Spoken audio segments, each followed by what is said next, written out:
और सुप्रभात। आप सभी का दिन शुभ मंगलमय हो। स्वरूप आयुर्वेदिक क्लिनिक के रोजाना के सुविचार की इस श्रृंखला में आप सभी का हार्दिक स्वागत है। हेयर प्रॉब्लम्स यानी कि जो बालों की समस्याओं की जो ये श्रेणी हमने शुरू की है, उसमें अभी हमने 16 जून को बात की थी आपसे बालों के झड़ने यानी हेयर फॉल के बारे में। तो आज इसी श्रृंखला को जारी रखते हुए आज हम आपसे बात करने जा रहे हैं डैंड्रफ के बारे में बात करेंगे, यानी कि जो बालों में डैंड्रफ हो जाता है यानी रूसी हो जाती है, उसके बारे में बात करेंगे, उस समस्या के ऊपर कि उसको हम कैसे बचाव कर सकते हैं और कैसे उसे हम दूर कर सकते हैं।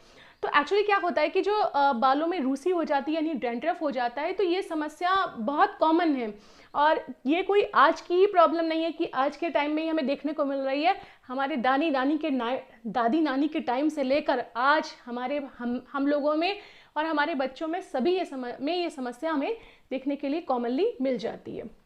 और जहाँ तक अगर मैं रिकॉल करूँ तो मुझे याद है कि हमारी दादी नानी तो क्या करती थी कि इसके लिए बहुत सारे नुस्खे घर पे ही इस्तेमाल करती थी।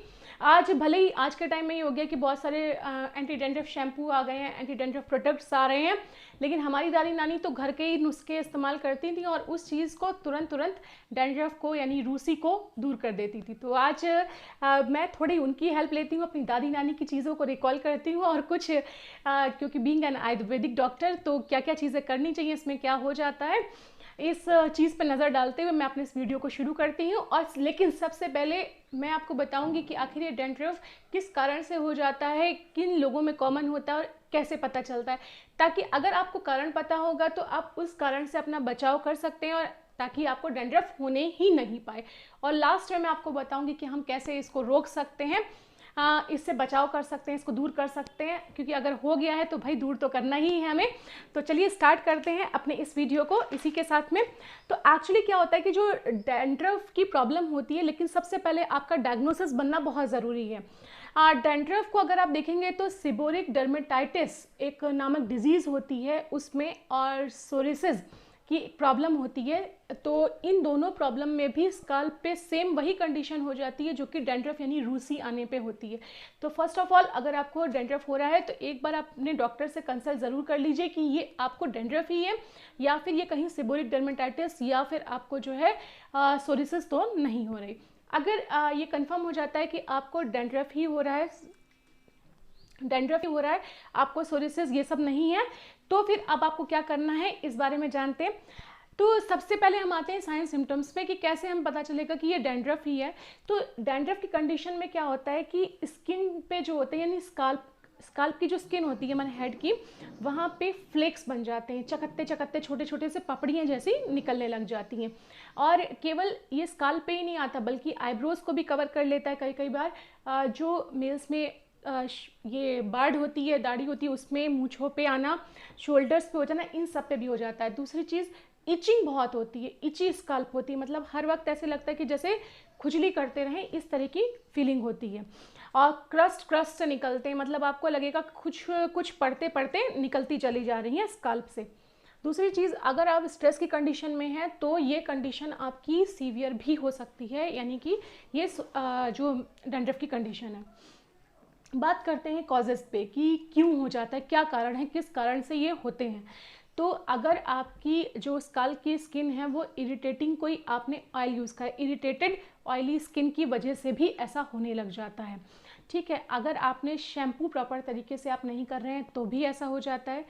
या एक यीस्ट लाइक फंगस होता है, ठीक है, तो उस फंगस की वजह से भी कई बार फंगल इन्फेक्शन की वजह से भी ऐसी कंडीशन होने लगती है। ड्राई स्किन अगर आपकी हो रही है तो हो जाएगा। कई बार हम बहुत सारे हेयर प्रोडक्ट्स यूज़ करते हैं, जेल लगाते हैं, स्प्रे यूज़ करते हैं, तो वो जो जो हेयर के प्रोडक्ट्स होते हैं वो हेयर प्रोडक्ट्स की सेंसिटिविटी की वजह से भी ऐसा हो जाता है। और कुछ ऐसी डिजीज़ेज़ होती हैं जिन डिजीज़ेज़ में भी ऐसी कंडीशन बनने लग जाती है।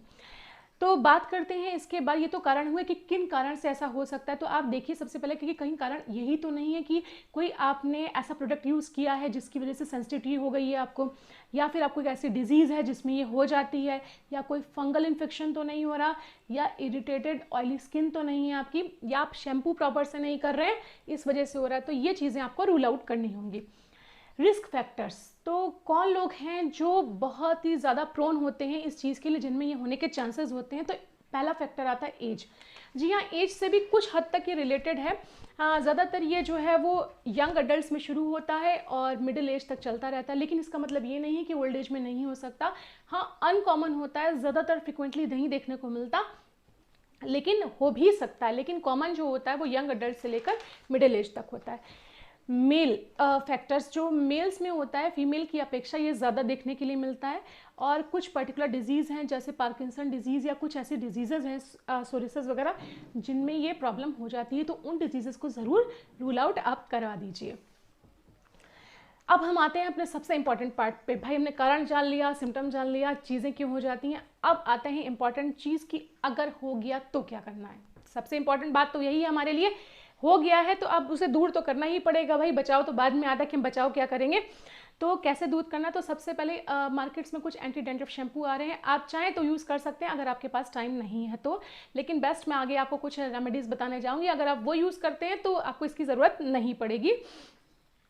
और सबसे बड़ी चीज़ ये है कि आप जैसे एलोवेरा यूज़ कर लीजिए, एलोवेरा को हफ्ते में एक बार लगा लीजिए, ये भी आपकी स्किन को जो है वो जो ड्राइनेस से बचाएगा, मॉइस्चर देगा, क्योंकि जो एलोवेरा होता है उसमें एंटी बैक्टीरियल और एंटी फंगल प्रॉपर्टीज़ होती हैं, जिससे क्या होता है ये जो स्काल्प का जो इन्फ्लेमेशन होता है वो रिड्यूस कर देता है, जिससे क्या होता है कि डैंड्रफ काफ़ी हद तक कम हो जाता है।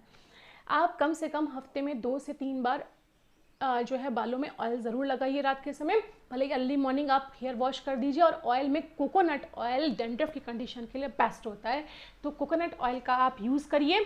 और बेस्ट थिंग इज़ डैट कि आप क्या करिए कि आपको जो मैं बताने जा रही हूँ चीज़ें, सबसे इम्पॉर्टेंट कि एक क्या करना है आपको, गंधक रसायन नाम की टैबलेट आती हैं, वो टैबलेट्स आपको लेनी है 20-25, उनका पाउडर जैसा क्रश कर लीजिए और उसे आप छाछ में मिलाकर, छाछ में लेकिन नमक नहीं हो, बिना नमक वाली छाछ लेकर उसमें मिलाकर आप अपने स्काल्प पे इसको फिंगर से लगा के कम से कम 2 घंटे के लिए छोड़ दीजिए।